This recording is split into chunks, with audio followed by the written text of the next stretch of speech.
Brain एन्यूरिज्म्स neurosurgery में एक बहुत ही कॉमन प्रॉब्लम है। ये अक्सर 20 से 50 साल की उम्र में पाई जाती है। ब्रेन एन्यूरिज्म बहुत ही जल्दी खतरनाक जानलेवा सिद्ध हो सकते हैं।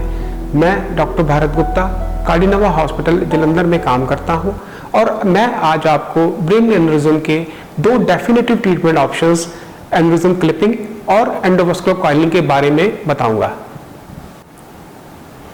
दिमाग में खून लेकर जाने वाली नाड़ियां अगर किसी वजह से कमजोर होकर गुब्बारे की तरह फूल जाती हैं, इसको ब्रेन एन्यूरिज्म कहते हैं।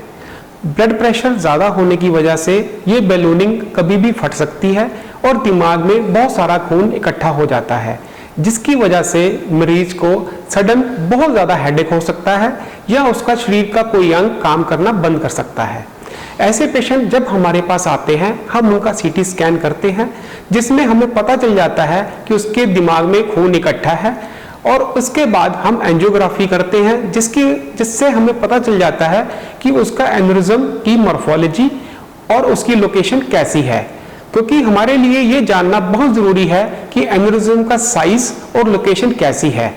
इसके बेस पर हम पेशेंट को एन्यूरिज्म क्लिपिंग या कॉइलिंग ये दोनों ट्रीटमेंट ऑप्शंस सजेस्ट करते हैं। एन्यूरिज्मल क्लिपिंग एक ओपन सर्जिकल टेक्निक है। इसमें हम पेशेंट का दिमाग ओपन कर माइक्रोस्कोप के जरिए एन्यूरिज्म को ढूंढते हैं, उसको आसपास की आर्टरीज से अलग करते हैं और एक क्लिप लगा देते हैं, जिससे कि एन्यूरिज्म के फटने के चांसेस ऑलमोस्ट जीरो हो जाते हैं। वहीं एंडोवास्कुलर कॉइलिंग एक मिनिमल इन्वेजिव टेक्निक है। इस टेक्निक को हम कैथ लैब में करते हैं। इसमें ग्रॉइन से फेमोरल आर्टरी को एक्सेस लिया जाता है और हम उस कैथेटर से ब्रेन तक पहुंचकर एन्यूरिज्म को आइडेंटिफाई करते हैं और उसको कॉइल के जरिए भर देते हैं, जिससे कि उसके फटने के चांसेस भी ऑलमोस्ट जीरो हो जाते हैं। अब सवाल ये है, किन पेशेंट्स को एन्यूरिज्मल क्लिपिंग एक बेटर ऑप्शन है और किन पेशेंट्स के लिए कॉइलिंग एक अच्छी ऑप्शन है। तो इसके लिए मैं बताना चाहूंगा कि जिन पेशेंट में एन्यूरिज्म फटकर खून की बहुत ज्यादा मात्रा दिमाग में फैल जाती है और जिन पेशेंट का एन्यूरिज्म पेरिफेरल लोकेशन पे हो, जिसमें कि ओपन सर्जिकल टेक्निक के जरिए हम उसको इजीली ढूंढ पाएं और उसको क्लिप कर पाएं, ऐसे पेशेंट्स के लिए ओपन सर्जरी टेक्निक हमेशा बेटर रहती है, क्योंकि इसमें हम खून सर्जरी के द्वारा बाहर निकाल देते हैं, जो कि पेशेंट्स को पोस्ट ऑफ पीरियड में कम से कम तंग करते हैं और कॉम्प्लिकेशन का रिस्क कम हो जाता है।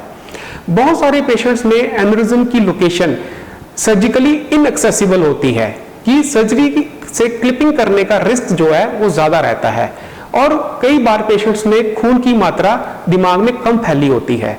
ऐसे पेशेंट्स के लिए कॉइलिंग हमेशा एक अच्छी ऑप्शन रहती है।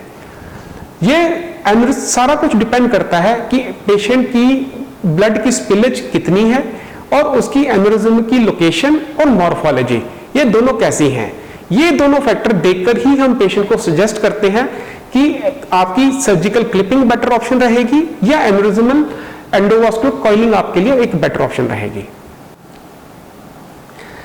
ओपन एन्यूरिज्मल क्लिपिंग और एंडोवास्कुलर कॉइलिंग ये बहुत ही टेक्निकली मुश्किल काम है। इसके लिए सर्जन को बहुत ही ज्यादा एक्सपर्ट होने की जरूरत होती है। आज मैं आपको अपने दो पेशेंट्स दिखाऊंगा, एक एन्यूरिज्मल क्लिपिंग का और एक एंडोवास्कुलर कॉइलिंग का।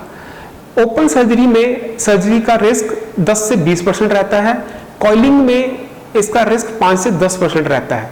लेकिन केस सिलेक्शन बहुत ज्यादा इंपॉर्टेंट है। हर पेशेंट के लिए कॉइलिंग अच्छी ऑप्शन नहीं होती और हर पेशेंट के लिए सर्जिकल क्लिपिंग भी एक अच्छी ऑप्शन नहीं होती। इसके लिए डॉक्टर का एक्सपर्ट होना और उसका एक्सपर्ट ओपिनियन ये बहुत ज्यादा काम आता है, जिससे कि पेशेंट की आउटकम बहुत अच्छी निकल सकती है। अगर हम रिजल्ट्स या प्रोग्नोसिस की बात करें तो एक्सपर्ट हैंड्स में ओपन सर्जिकल टेक्निक का रिजल्ट 80% तक अच्छा माना जाता है और एंडोवास्कुलर कॉइलिंग में 90% तक हम इसको अच्छा मानते हैं। 10 से 20% कॉम्प्लिकेशन रेट दोनों टेक्निक्स का होता है। ये डिपेंड करता है कि सर्जन की एक्सपर्टीज कैसी है। अंत में मैं सबसे यही कहना चाहूंगा कि जैसे हम शुगर के लिए, ब्लड प्रेशर के लिए, हार्ट बीमारियों के लिए, अस्थमा के लिए जागरूक हैं, हमें ब्रेन एन्यूरिज्म के लिए भी जागरूक होना चाहिए, क्योंकि ये बीमारी जानलेवा सिद्ध हो सकती है।